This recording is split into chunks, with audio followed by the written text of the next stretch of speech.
Peraí, deixa eu ler os meus posts, porque a gente está aqui hoje para falar de um tema que mexe com muita gente e com a gente, é claro, não é diferente. Para falar desse tema, muitas pessoas procuram inclusive treinamento profissional especializado. É um tema que acompanha a nossa vida toda, mas ainda assim é difícil começar esse episódio indo direto ao assunto. Para falar do que a gente vai discutir aqui hoje, eu queria chamar um post. Vamos lá? Bora. Para quem não está acompanhando a gente pelo vídeo, nesse post tem uma filmagem de um anoitecer. Bem aquele momento em que a luz vai ficando um pouco mais lusco-fusco. É durante a noite que as plantas crescem. Não tenha medo da escuridão. Sempre que observo como tudo que flui acontece sem que a gente tenha controle ou até mesmo conhecimento, me acalmo. Me acalmo porque aceito que não sabemos, não aprenderemos o bastante e não há como ter controle. A natureza é sempre mestra. Para aprender, precisamos observar que é na simplicidade que a lei da vida acontece. E aí, já tem ideia de qual é o tema de hoje? Hoje a gente vai falar de luto, né, minha amiga? E é um tema, né, Mari, que dói tanto e a gente foge tanto, né? A gente evita essa palavra, esse assunto em conversas, em trocas, né? Porque é muito doloroso para a maioria das pessoas, e todo mundo já vivenciou algum luto, né? Porque mesmo quem não sabe que já vivenciou. Porque tem gente que acha que luto é só quando morreu um ente querido, né? Uhum. E na verdade existem muitas formas de luto, né? Muitas formas de luto. Quando você sai do colégio, entra na faculdade, é um luto. Quando acaba uma amizade, é um luto. A gente estava brincando aqui antes de começar o episódio, a gente está fazendo essa troca de cadeiras. A Cíntia falou, nossa, eu tô nervosa sem minha cadeira, perdeu a cadeira, é um luto. Então tem os lutos das coisas simples do dia a dia, né? Mesmo quando a gente está, por exemplo, numa dieta, a gente não pode mais comer aquilo que a gente gosta, a gente está vivenciando um luto daquilo da alimentação que a gente tinha. Ou às vezes a gente vive esse luto no envelhecimento, estamos vivendo um luto da nossa imagem que a gente tinha aos 20 anos e que agora a gente não tem mais, a gente se olha aqui nessas câmeras e fala, cadê? Né? Aquele rostinho lisinho. Aquele colágeno todo. Aquele colágeno, aquela pele esticadinha, os músculos, tudo isso é luto. Mas como a gente tem tanto medo de falar sobre esse tema e como o tema é tão tabu, a gente fica com esse receio de que o episódio vai ser denso, dolorido, sofrido.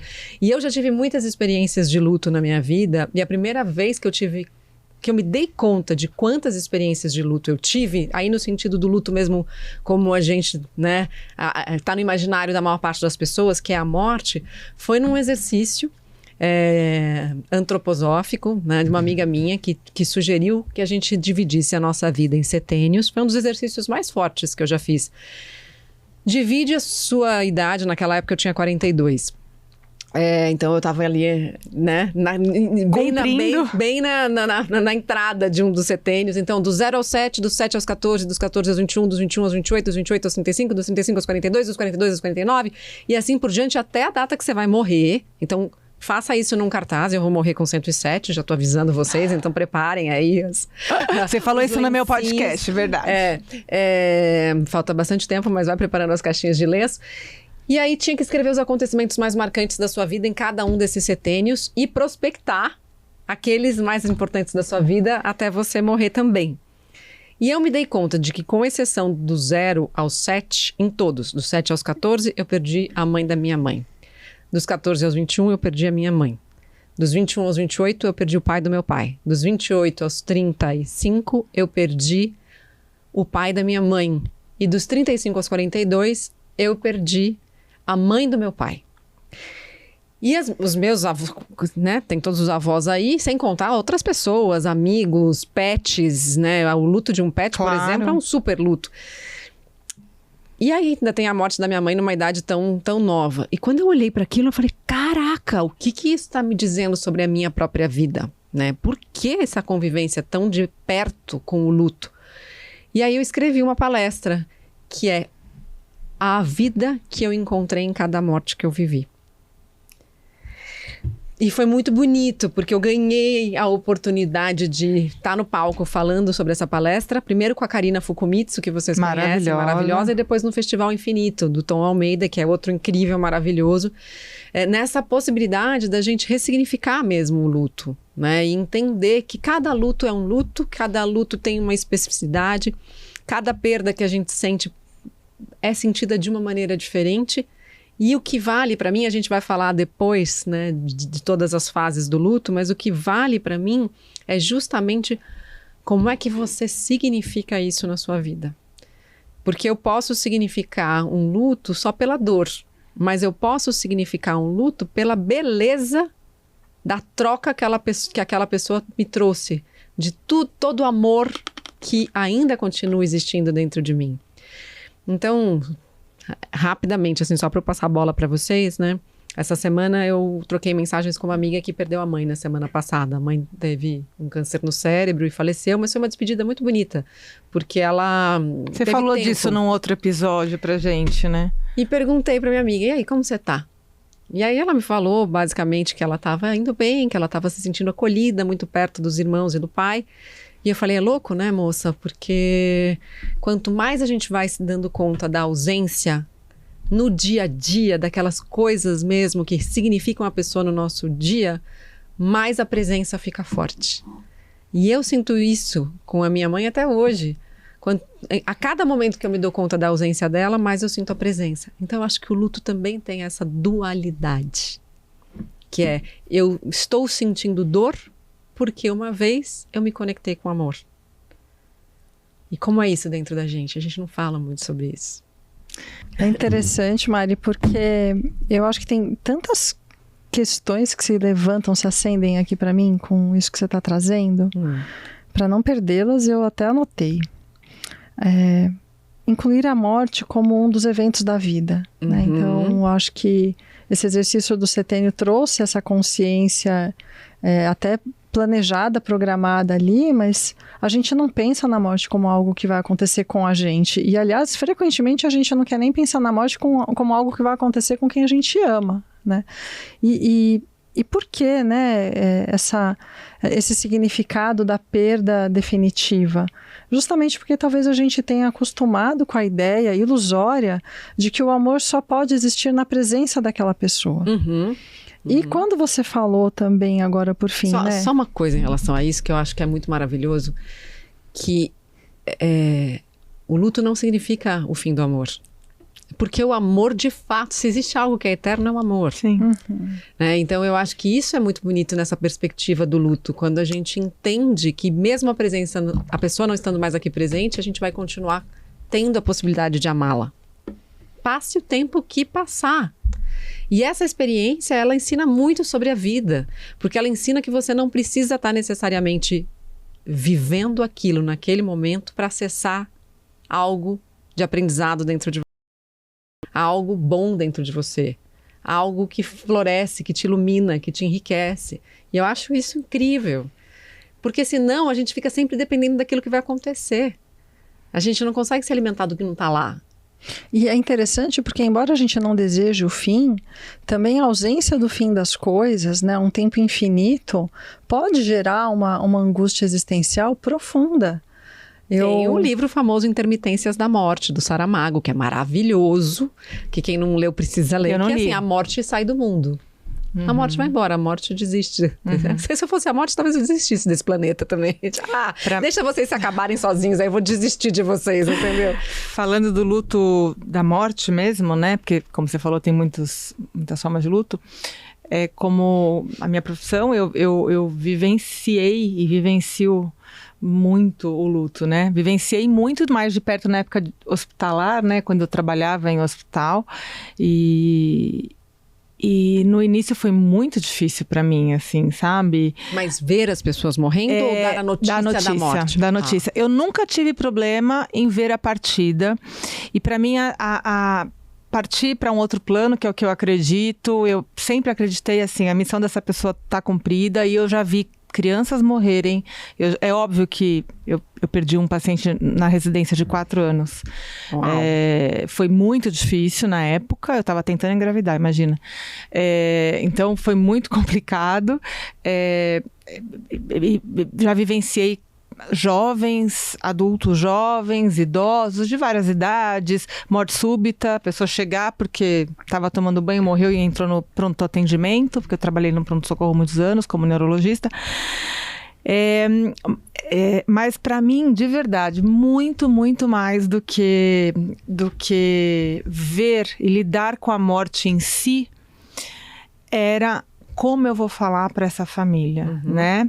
Que tá perdendo esse ente querido muitas vezes de uma forma tão inesperada, né? Então eu lembro exatamente como foi para falar para essa mãe dessa criança, né? De 4 anos. Eu lembro de outras tantas pessoas jovens, esposas, maridos que estavam ali para receber essa notícia e era uma coisa muito difícil, porque a gente não é preparado na faculdade, a gente não tem nenhum preparo para isso. Nem na vida, né? A gente aprende na marra isso, né? Então, Mas não se fala sobre isso na faculdade de medicina? Não, Mari, passa de uma forma muito, muito superficial, assim. Talvez tenha lá uma questão na prova de psicologia médica, sabe? Não tem quase. Mas não tem, né?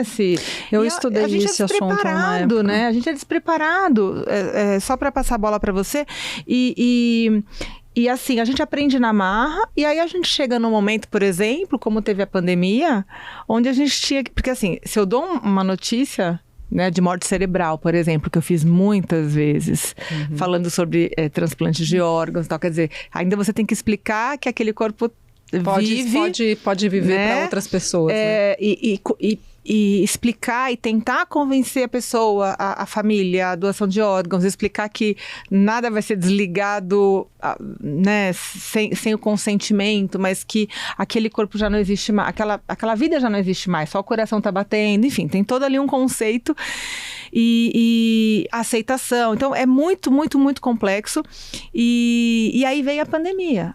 Porque se eu tenho um tempo para fazer isso, eu tenho um tempo de recuperação, onde eu consigo ali me reconectar e, né, respirar, tomar um fôlego. E aí, na pandemia, isso veio de uma forma avassaladora, né? Notícias e mais notícias de óbito, então...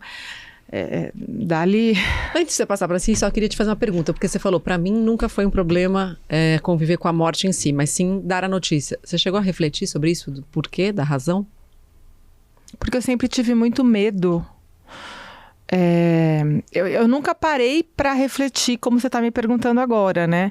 Mas eu acho que, assim, uma resposta meio de bate-pronto, assim, é porque eu sempre tive muito medo de receber essa notícia das pessoas que eu amo. Então, por exemplo, porque desde pequenininha, minha mãe, eu tinha 4 aninhos e a minha mãe sofreu um aneurisma cerebral, ficou com 40 dias no hospital.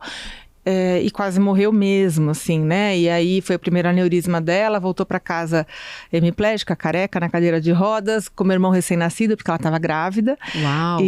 Ela sofreu AVC grávida? O aneurisma rompeu, né? Porque na gravidez a chance de romper é muito maior. E recentemente ela teve o segundo, que também não faleceu, graças a Deus está aí com a gente, mas também foi um segundo luto, porque aquela mãe não existe mais, e hoje a gente tem uma mãe que eu cuido dela, enfim, então tem todo... Mas ela se recuperou do primeiro? Do primeiro sim, só ficou com a parte motora, tá? Mas em cadeira de roda a vida toda? Não. Segundo, ela tinha ali uma deficiênciazinha motora, mas seguiu levou a vida. Tá. Cuidava da gente e tal, mas esse agora, há 8 anos atrás, esse não. Esse agora ela é cadeirante, ela ficou com declínio cognitivo como se fosse ali uma certa demência, usa fralda, uma série de coisas. Então hoje eu tenho a minha mãe, que é uma outra pessoa. Então eu tenho o luto de alguém que ela foi, né? Que ela foi. E eu tenho os pacientes que, por acuidade, eu cuido de muitos pacientes com demência, né?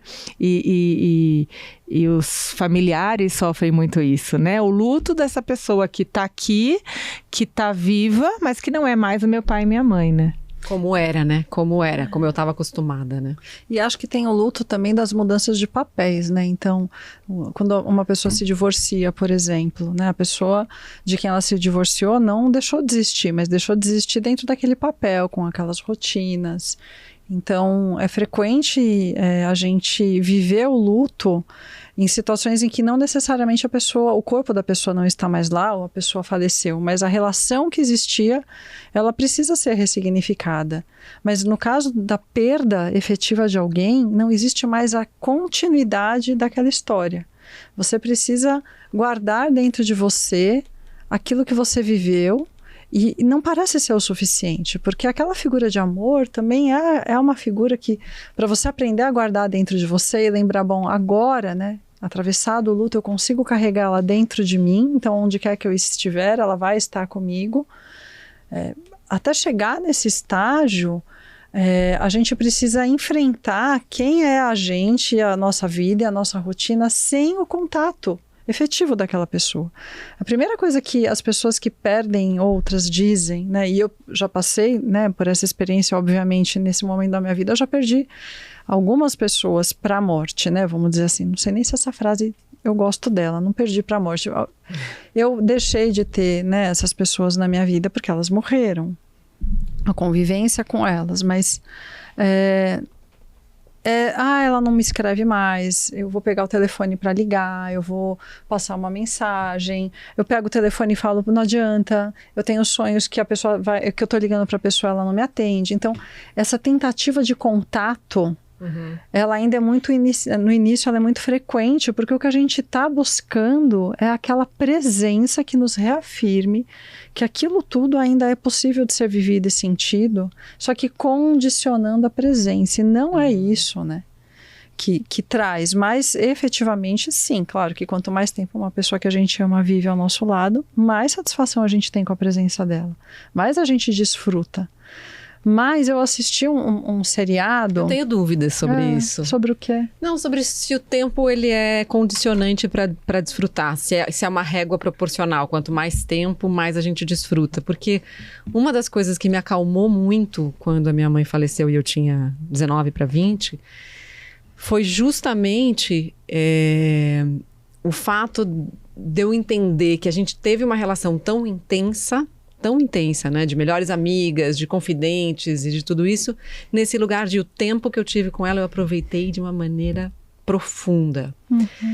Que bom que a gente pôde usufruir desse tempo. E eu acho que a perspectiva também, quando a pessoa tem um diagnóstico, por exemplo, né, que é um diagnóstico que a morte fica ali batendo na porta, a relação se intensifica de uma maneira que você, em pouco tempo, consegue fazer muito.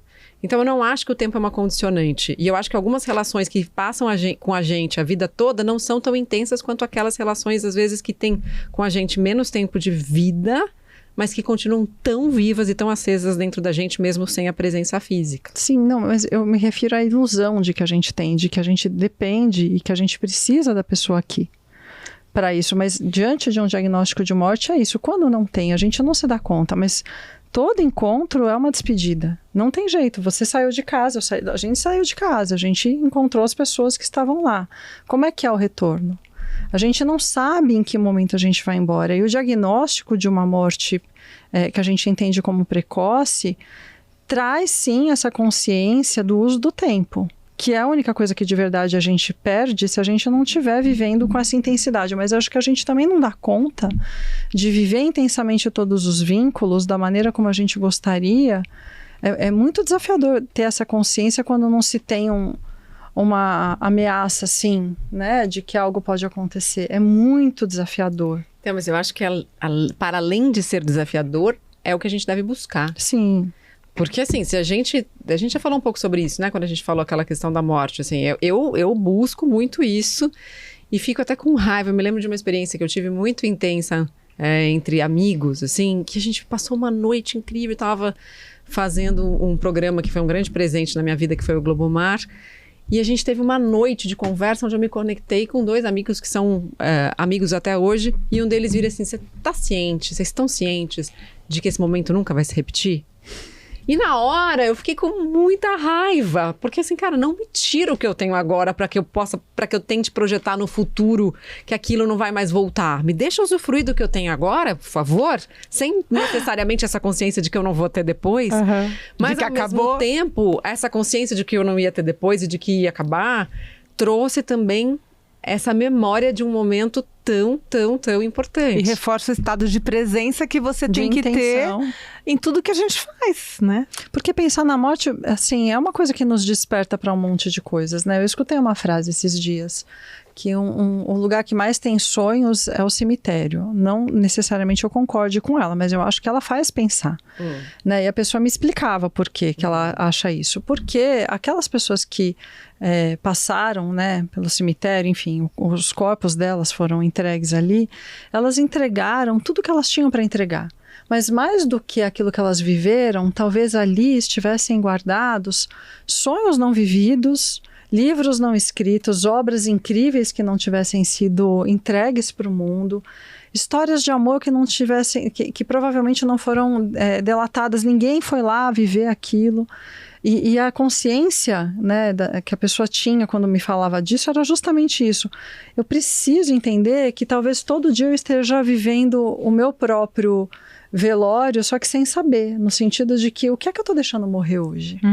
Onde é que eu deixei uma parte aqui da minha vida escapar porque eu não estava presente, porque eu não tinha essa consciência? Mas eu tenho dúvida se a gente dá conta, sabe? Até de metabolizar as emoções que surgem quando a gente está diante desse questionamento. O tempo inteiro, você tá falando. Eu acho que talvez a intensidade dessas emoções, e eu acho que quase que uma vida em melancolia, pensando que a todo momento eu posso ter essa consciência, isso pode me guiar, mas eu não posso controlar. Não, mas eu acho que é muito diferente, você falou o tempo. É muito diferente a gente pensar o tempo inteiro sobre a morte. Ou todos os dias que seja. Ou todos os dias sobre a morte e simplesmente me dei conta de que eu vou morrer, deixa eu aproveitar esse troço aqui. Isso que eu tô dizendo. E aí aquilo vira meio que um estilo de vida, né? Isso. Eu acho que viver isso todo dia é um pouco melancólico. Porque a gente tem essa consciência. Depende de como você olha para isso, né? Eu acho que pode ser melancólico se você olhar para aquilo que você vai perder, mas pode ser um super motor de vida se você olhar para aquilo que você vai aproveitar e usufruir, desfrutar. Então, eu acho que é o ponto de vista mesmo, né? A Ana tá com uma cara assim. Não, eu tava pensando naquele vídeo que eu coloquei para vocês ontem no nosso grupo, que eu não vou colocar agora aqui, porque não vai dar tempo, mas eu vou pedir para as meninas colocarem o link para vocês verem, que se trata de uma menina. Eu só vou citar aqui o nome dela para vocês, porque acho que é interessante vocês saberem. Ela tem 17 anos, se não me engano, Isabela é o nome dela. E ela... Espera só um minutinho, deixa eu colocar aqui. Isabel Veloso. O nome dela é Isabel Veloso. Eu vou mandar aqui para as meninas colocarem. E ela tá... O vídeo dela super viralizou, assim. É um corte de um podcast que ela participou. Ela tem um canal, um perfil no Instagram, que ela criou para falar que ela foi diagnosticada com câncer, né? E que ela tá nesse tratamento de câncer já há alguns anos. E este ano ela tá em cuidados paliativos. E ela fala de um jeito tão bonito, assim, com uma clareza, com uma tranquilidade assustadora para uma menina de 17 anos, que parece que tá vivendo uma década em meses, porque deve ser isso, né? Mas, assim, uma tranquilidade. E no final, né, o pessoal vai assistir depois, vai ficar o link aí para vocês, mas no final o pessoal fala, e que recado você deixa e tal, né? O que é a morte para você, alguma coisa assim. E aí ela fala que a morte é como se você tivesse ali a consciência. O que significa para você saber que você vai morrer daqui alguns dias ou algumas semanas, né? Aí ela responde, a clareza que eu tenho de que eu preciso aproveitar cada minuto da minha vida, porque realmente ela está acabando. E eu peço para vocês, cuidem dos filhos de vocês, beijem, abracem, façam tudo o que vocês puderem. Eu achei muito bonito, assim. Eu chorei, a Cíntia chorou, enfim, foi muito legal. Esse post me lembra uma frase que está num poema do Fernando Pessoa, que é um poema enorme que chama Tabacaria, mas é uma frase curta que diz assim: estou hoje lúcido como se estivesse para morrer. E eu acho que a morte, a presença da morte traz essa lucidez. Você falou a clareza Você falou assim, ela é muito clara e ela está muito tranquila. E acho que a lucidez é quase que uma mistura de uma tranquilidade com uma clareza. Eu achei bonito pensar nisso que você trouxe, porque a lucidez é isso. Eu simplesmente sei que as coisas são assim, porque eu tive contato com algo mais poderoso do que todas as outras informações que eu já tinha tido contato, e ao mesmo tempo aquilo me trouxe essa clareza e essa tranquilidade de que é porque algo muito grande, muito avassalador me tomou agora e me contou. E a morte é quase esse sussurro que conta mesmo que a gente precisa aproveitar da vida, né? E a morte, eu fico pensando que a gente está falando muito sobre a morte nesse lugar do luto, o luto literal, o luto né? literal, mas eu acho que também a gente sente isso quando uma relação morre, por exemplo. Esse sussurro de que vem ali dizer pra gente com aquela clareza, cara, não dá mais para ficar aqui. E aí tem todas essas questões que vêm. E eu queria que a Cíntia falasse um pouquinho sobre as fases do luto, porque eu acho que é importante para quem está vivendo o luto nesse momento, seja de uma relação, seja de uma demissão, né, de um divórcio, ou um luto literal, né, que é o perder alguém na família, se identificar um pouco nessas fases do luto, já entendendo que quando elas foram listadas, né, pela Elizabeth Kübler-Ross, elas foram listadas de um jeito quase que linear, mas que elas são mais emboladas do que... São na espiral, né? Elas são mais bagunçadas, né? Sabe que quando a gente está em luto, a gente já tem uma morte anunciada. Né? A gente pode até não querer falar ou admitir, mas aquilo já dentro da gente está muito claro que acabou, que já morreu, né? Não necessariamente uma pessoa, né, como a Mari está dizendo, mas dentro da gente a gente sabe quando alguma coisa já expirou, né? Então a gente nasce inspirando, é a primeira coisa que a gente faz, e a última que a gente faz é expirar, entregar, não tem mais. E para falar um pouco das fases, né, da Kübler-Ross, eu queria só fazer um paralelo com o que a borboleta tem. A borboleta tem uma célula que se chama inguinal. Quando ela nasce, ela sabe que ela nasce lagarta, mas que em determinada etapa do desenvolvimento dela, ela vai morrer como lagarta. E do lado de lá do casulo, ela vai renascer ou nascer, porque daí é um outro ser. A única célula que não morre é essa célula, como borboleta. E aí eu acho que o luto, né, como fase de aceitação e adaptação a uma nova realidade, combina muito com essa percepção de que alguma coisa então morreu, a gente já sabe então que acabou, e o que vem a seguir ainda é desconhecido, mas se a gente permitir a passagem, vai trazer para a gente uma condição mais verdadeira e fluida de viver, ainda que de um jeito muito diferente de antes. Então, a primeira etapa é a negação, né? O que é a negação? E se vocês quiserem complementar, pelo amor de Deus, eu gostaria muito de ter essa interação com vocês para não ficar parecendo aquela aula de psicologia. Eu tô adorando, eu tô aprendendo. Não quero acreditar que isso está acontecendo, né? Basicamente, né? Assim, e não quero e não consigo também. A negação é o mecanismo de defesa mais primitivo que a gente tem. É aquele que faz com que você realmente duvide se aquilo é um sonho, um pesadelo, se você está acordado. E a negação... E essa é uma sensação muito esquisita, né? Eu me lembro de quando eu acordei no dia seguinte da morte da minha mãe, do enterro, né? Não da morte, mas do enterro. E que tudo que você deseja na hora que você abre o olho é que você fala assim, foi um pesadelo. E a hora que você se dá conta de que não foi um pesadelo e de que ali não tem mais aquela... Nossa! É natural mesmo, é isso. Como é que a gente se defende dessa dor? Sim. Né? Claro que a gente, no momento, a gente tem que se proteger negando que aquilo aconteceu, né? Porque a gente não sabe lidar com aquilo. A morte é uma experiência que a gente vai entender cognitivamente a partir dos 7 anos de idade, por exemplo.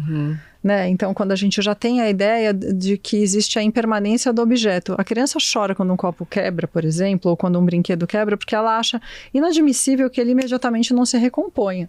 Aquela brincadeira do escondeu, achou, é a nossa primeira experiência de luto, na verdade. Só que ela é reversível. Achou! Exato. E a gente inconscientemente fica buscando o achou dentro da fase da negação. Não, e a criança precisa achar para ter a segurança, né? Isso. E dentro de nós temos essa criança ferida agora pelo luto da brincadeira que é séria, não é uma brincadeira, e que não tem o achou. E o que a gente perde durante a fase da negação é a capacidade de lidar com a vida do jeito que era antes. O luto começa nessa fase. Como é que eu vou viver agora sem aquela pessoa? Eu nego essa possibilidade, e algumas pessoas enfrentam um luto patológico e ficam nisso e se negam a viver as próprias vidas. Isso não vai trazer aquela pessoa de volta, aquela condição anterior de volta, e ainda vai tirar delas a possibilidade de ter a sua própria experiência com a sua existência, né? 2 histórias sobre isso. Uma história tem a ver com a brincadeira do achou, que quando eu fui viajar a primeira vez e meus filhos ainda não tinham 7 anos, eu me conectei com a morte da minha mãe. Pensei, se eu morrer, se esse avião cair, o que vai acontecer com os meus filhos? Eu preciso dizer alguma coisa para eles agora, para que eles lembrem, né, de mim de algum jeito. E fiquei pensando, o que eu vou dizer, E o Miguel estava dormindo no sofá, ou seja, não havia nenhuma necessidade de ter aquela conversa, mas eu precisava da conversa, não era ele que precisava da conversa. E aí eu disse, se eu morrer, sussurrei no ouvido dele, filho, mamãe tá indo viajar. Se eu morrer, me procura dentro, porque você sempre vai me achar. Ai... E você me lembrou disso com essa história do achou, escondeu. Porque achou, só que tá dentro. Achou, tá dentro. Gente, que coisa só que a pessoa não existe mais. Né? É tipo isso, o luto é isso. Caramba. E a possibilidade, o medo é de você esquecer a pessoa. Então tem muita gente que quando passa da fase da negação, quer encher a casa de porta-retratos, de objetos da pessoa. Algumas querem poder viver a vida das pessoas, assim. Então, desfaz o quarto. Né? Isso, vestem a roupa, frequentam lugares que não tem nada a ver com ela, mas que... Só um detalhe, gente, a Ana Paula fica nos arrumando, que ela corrigiu meu borrado, ela virou o colar da Cíntia, quem não tá vendo... Tô quase tirando ele, porque ele tá toda hora. Eu tô de produtora aqui. Ela tá de produtora de moda. Então, fica tentando se apropriar da vida da pessoa que faleceu, por exemplo, na tentativa de ainda negar. Ou se é uma relação que terminou, você fica fuxicando a vida, às vezes tentando entender, mas peraí, o que eu o adoro outro tá os termos vivendo? Da Ana, fuxicando. É uma stalkeando, é isso mesmo. Tipo, num divórcio, você tá dizendo? Num divórcio, porque foi o luto mais marcante que eu vivi, né? Mais do que o da sua mãe nessa questão da personalidade, você acha? Eu acho que sim, Mari, porque eu acho que em termos de dor, porque assim, de alguma forma minha mãe tava lá. Ah, entendi. E a minha mãe, eu cuido dela, eu encho ela de beijo, e ela é uma gostosa, ela se diverte comigo, e a gente conversa pra caramba. Às vezes ela fala um monte de coisa que não tem nada a ver, mas a gente se diverte horrores. E eu cuido dela, levo ela pra minha casa, a gente passeia, mas é uma nova mamãe que eu tenho, entendeu? Mas continua te dando alegria e amor, né? Super, e a gente super se diverte, entendeu? Mas ela acha que eu tô na faculdade, enfim, todo ano ela acha que ela faz 60 anos. Você tá fazendo psiquiatria. Sim, pois é. Todo ano ela acha que ela faz 60 anos, então a gente tem que comprar o bolo e pôr vela de 60. Quantos anos ela tá? Agora foi 70. 124, faz 10 anos. Né? Não, e ela acredita, assim, e ela fica brava. Não, mesinha. E ela acha que as minhas filhas estão com 3, sempre. Minhas filhas são 12 anos. Quantos anos tem? A Fefe e a Gabi vão fazer aniversário. 3 aninhos. Mas, Ana, você tá na aceitação já, né? E essa fase, né, de poder chamar a mãe de gostosa, de brincar, de aceitar que a limitação dela faz com que ela enxergue só a velhinha dos 60 anos, isso já é a aceitação. Não, e a gente super se curte.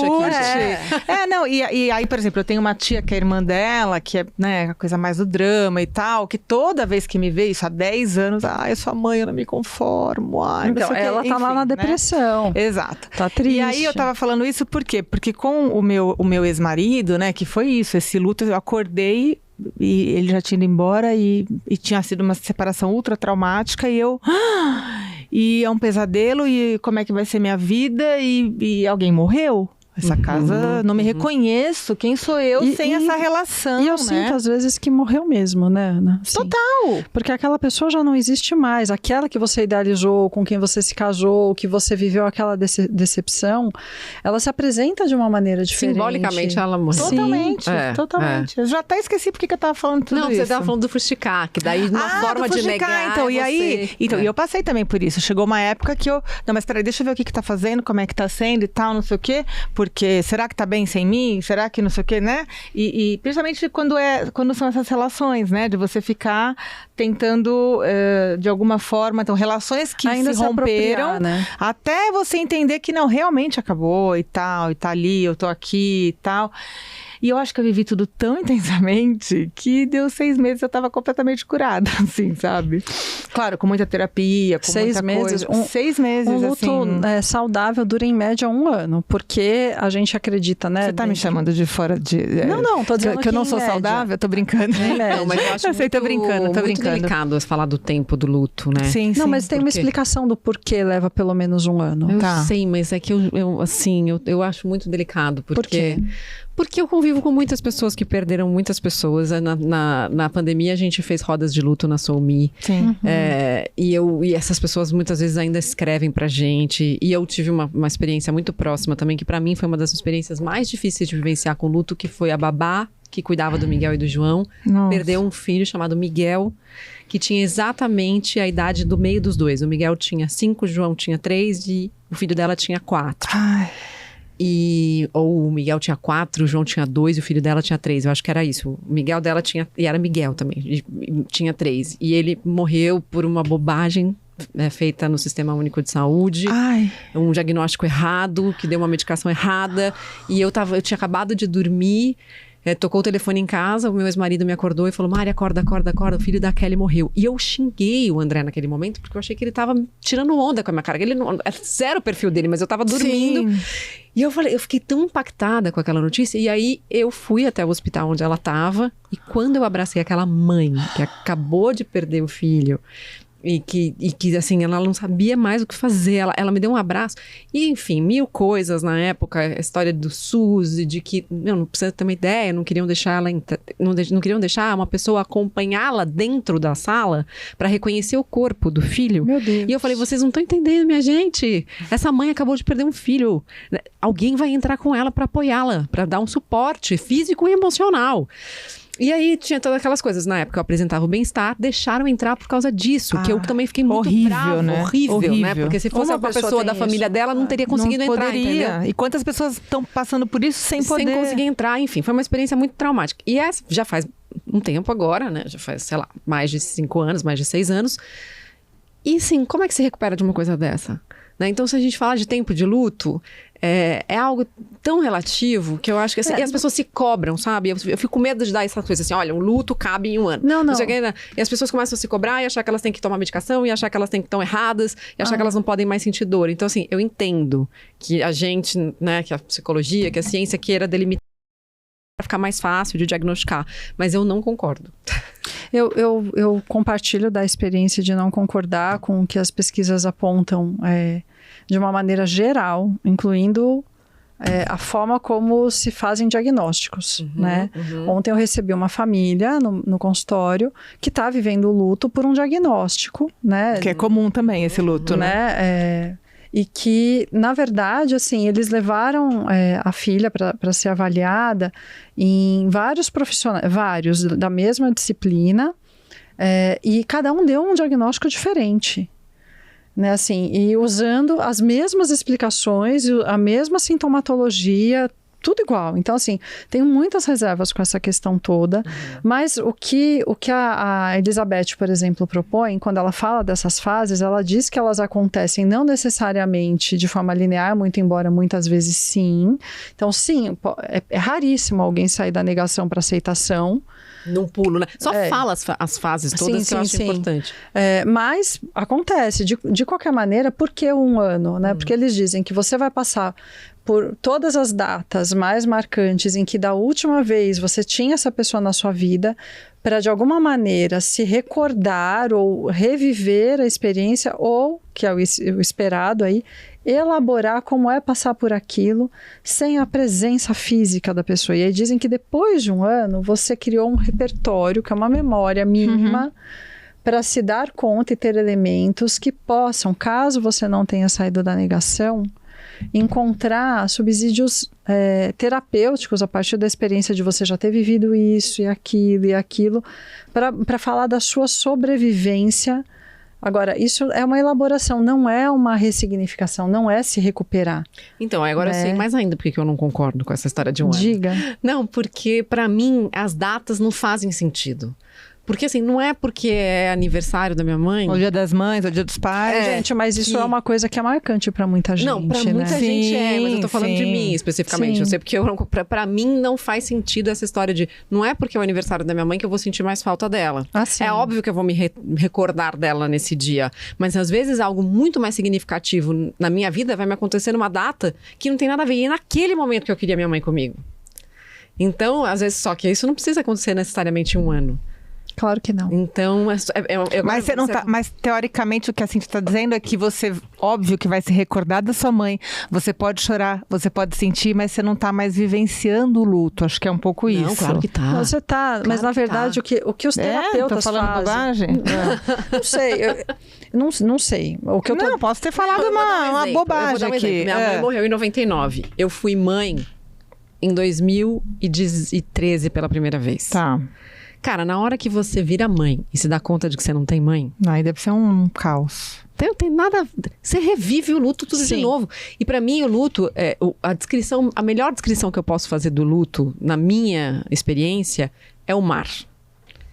O mar, ele vem umas ondas de vez em quando, às vezes essas ondas são calmas, às vezes essas ondas até te trazem um certo refresco, às vezes essas ondas têm uma espuma que é bonita, tem um reflexo de sol ali no horizonte, você consegue enxergar a beleza daquilo, mas às vezes o mar te dá um caldo. E que você come areia pra caramba lá no fundo, você acha que você nunca mais vai conseguir respirar. E simplesmente... não dá pra saber quando isso vai acontecer. Se passou um ano, 10, 20, 30. Mas você ainda toma caldo, por exemplo, pela Pra caramba! Pela morte da sua mãe. Caramba! Tá. E eu já tenho mais tempo de vida sem minha mãe do que com. Então, é isso que eu queria entender. Eu acho que por uma vida toda, essa é uma memória muito presente, porque já é parte da tua consciência do que é a vida, né? De como é passar pela vida. Mas eu acho que isso é uma experiência... Quem sou eu para dizer isso? Mas na minha humilde opinião, bem-sucedida de aceitação. De entender que você tem o direito de exercer a maternidade, ainda que com a tristeza de não poder compartilhar com ela. Sim. Muitas pessoas abrem mão ou se exigem. Eu estou acompanhando uma paciente que perdeu a mãe para um câncer super violento há pouquíssimo tempo, na véspera do Natal praticamente, no dia 21. E ela dizia, como é que eu vou fazer para passar o Natal? Então essas datas, elas acabam trazendo essa coisa do significado social que fere, e não é todo mundo que faz terapia ou que tem essa consciência, essa busca, né, do autoconhecimento por qualquer que seja o caminho. E nessas datas, elas são confrontadas com um dado da realidade que não quer entrar em rede social, não quer sair na rua, porque eu entendo que para a maior parte das pessoas né? isso funciona, sem dúvida, eu consigo entender, é muito desafiador. Mas não me faz sentido na minha experiência pessoal, né, assim. Na minha não faz. E aí eu trabalhei por muitos anos em hospital dando plantão de final de semana para óbito infantil. Então imaginem, era plantão à distância, eu estava em casa, tocava meu telefone, eu deixava tudo, e eu lembro de uma vez que eu estava com o Enzo pequenininho, ele tinha, sei lá, 2, 3 aninhos, a gente na piscina, tocou o telefone, eu saí correndo para ir para o hospital, porque os médicos não davam notícia de luto nesse hospital. Ou não davam sem a presença da psicóloga. E aí, nesse dia em especial, eu lembro que eles estavam só me esperando chegar, olha isso. E quando eu cheguei, ele fez assim para a família, né? O médico em questão, obviamente sofrendo e sem, né, aparato para isso. Enfim, não me cabe julgá-lo. Não, mas a gente não é treinado. A cena foi essa. A mãe, de um lado, que vinha do sertão da Bahia, sem ninguém da família aqui, né? Ele do outro dizendo, bom, então tô aqui para dizer para vocês que infelizmente a criança tal não sobreviveu. Aí a mulher falava, ele morreu, doutor? infelizmente não sobreviveu. Tem aquela história do veio a óbito, que eu acho péssimo, né? Porque a mulher não conseguia entender. Ela estava numa negação já nesse estágio. É né? comum isso, né? E já vi, assim, mães no necrotério pegarem a criancinha e saírem correndo pelo hospital com a criança no colo, dizendo que queriam poder ninar a criança. Então, muitas cenas de negação que extrapolam a questão só cognitiva, né? Mas olhando um pouco aqui para as fases, a negação, acho que a gente falou bastante dela, a raiva, que é a revolta por não poder modificar aquele cenário. Então, só contar uma história rápida que ilustra bem a raiva. Quando eu estava trabalhando na Globo, eu fiz uma reportagem uma vez que falava sobre trauma e o efeito disso no cérebro. E eu fui entrevistar uma mãe que perdeu uma filha que era guarda civil metropolitana. Na porta da escola, ela morreu, onde ela fazia ronda, num assalto, numa troca de balas, e ela foi atingida. E eu fui visitar a mãe dessa menina, ela tinha 28 anos, menina, uma moça de 28 anos, era guarda civil metropolitana. E essa mãe, ela era uma pessoa muito religiosa e tinha uma relação muito bonita com Deus. E ela tinha pego a Bíblia e colocado no pé da cama. Tipo, botou a cama em cima da Bíblia e falou assim, eu nunca mais vou falar com Deus. E foi muito interessante, porque a gente se emocionou muito, a equipe inteira se emocionou muito com essa história. E eu fiquei contando para ela que eu tive muita dificuldade, depois que a minha mãe faleceu, de me autorizar a ser feliz. Porque aquela história que a gente entra num lugar de como é que eu vou ser feliz se eu perdi minha mãe? E aí, a partir desse momento, né, eu tive uma conversa com a minha terapeuta, e a minha terapeuta falou, vá ao cemitério, ou faça na sua casa uma carta para sua mãe, e diga o que você queria que ela sentisse, ou o que você queria contar para ela. E eu fiz essa carta e terminava essa carta dizendo assim, mãe, eu vou ser feliz, e eu tava para me separar do meu primeiro marido nessa época. Eu falei, mãe, eu vou ser feliz porque eu sei que, no final das contas, é isso que você gostaria que eu fosse, acima de tudo. Que lindo. E eu contei essa história para essa mãe. E aí, ela ficou super emocionada. Ela falou, eu acho que ela falou, né? Eu acho que, sem dúvida nenhuma, minha filha gostaria de me ver feliz. E a equipe, o que eu achei muito bonito é que no dia seguinte eles foram me levar, lá o cinegrafista, o operador de áudio, foram me levar uma Bíblia pra gente levar de volta à casa da mulher. Então a gente voltou lá no dia seguinte, falou assim, olha, a gente fez uma dedicatória pra ela e entregou uma nova Bíblia, porque a dela estava completamente amassada, pra ela voltar a se relacionar com Deus no lugar da alegria, porque ela disse pra gente que a religião trazia muita alegria pra ela. Que lindo. Que legal, então foi muito bonito. É uma história de tirar o fôlego. Sabe que você me lembrou um exercício que as pessoas propõem para quem está em fase de raiva, que envolve a conversa com Deus, né? Então, vamos fazer o seguinte, você vai para sua casa e durante uma semana você vai brincar de ser Deus. Então, você vai imaginar que você tem a capacidade de resolver tudo aquilo que você acha que é da vontade ou da responsabilidade de Deus na vida de quem cruzar o seu caminho, não só da sua família. Se você está no farol e tem uma criança, e você vai, no final do dia, escrever cartas para Deus, dizendo, eu hoje identifiquei que você tem que resolver o menino do farol assim, assim. Você vai fazer isso durante uma semana. E aí, na semana que vem, você traz essas cartas para a gente ler. E aí, algumas pessoas se aventuram a fazer, e outras têm um pouco de dificuldade. Quando elas voltam, em geral, o resultado final dessa história é, não dá para brincar, nem brincar de ser Deus, quem dirá ser. E se permitem sair desse lugar de cobrar de Deus algo que nada mais é do que parte da vida. E eu lembro de uma moça que ela morava numa cidade do interior muito perto assim dos fenômenos da natureza. E ela ficava observando todo dia os estágios das plantas, das folhas que caíam da árvore, que viravam adubo. E ela falou, bom, mas se foi tudo Deus que fez, e eu acho que sim, por que essas pessoas não estão virando adubo da gente, inclusive? Porque isso também pode nos melhorar, porque essas pessoas estiveram aqui. Volta para o começo do seu primeiro post, né? As plantas crescem de noite. Ai, que lindo. Até arrepiei. Demos uma volta e começamos do mesmo lugar. Me lembrou de várias coisas. Me lembrou primeiro de 2 filmes. A Cabana, que é um negócio absurdo, né? De chorar até não desidratar.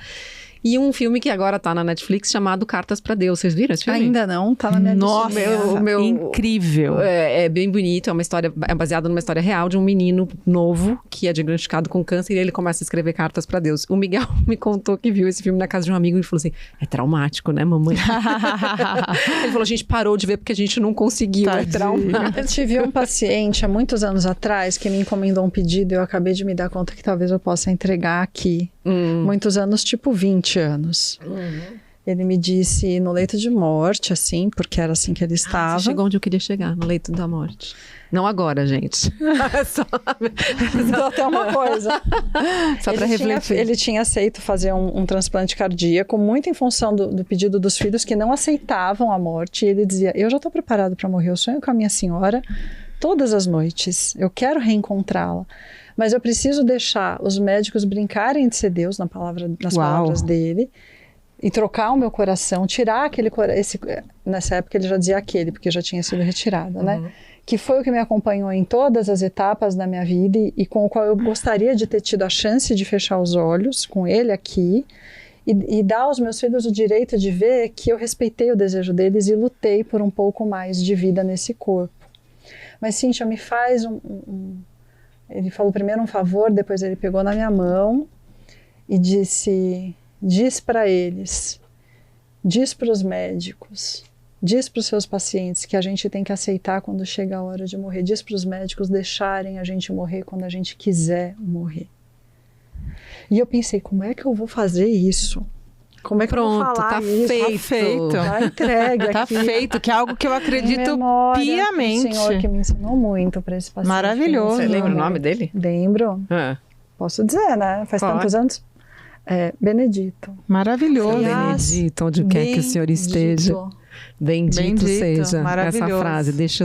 Fala para os médicos deixarem a gente morrer. Para de brincar de ser Deus, né? Mas por que eu falei do leito de morte, né? Porque tem aquela história clássica de quem acompanha as pessoas que morrem, né? As pessoas que fazem cuidados paliativos durante muitos e muitos anos dizem dos arrependimentos maiores do leito de morte. Eu acho que esses arrependimentos têm muito a ver com a vida, né? Primeiro, as pessoas se arrependem de ter trabalhado tanto quanto elas trabalharam, né? De ter trabalhado demais, especialmente aquelas pessoas que fazem o que fazem sem necessariamente gostar de fazer o que fazem ou de serem apaixonados pelo que fazem. Depois tem os arrependimentos da falta de perdão, que a gente é o próximo tema aqui do nosso podcast, que a gente já prometeu e ainda não cumpriu, mas a gente vai.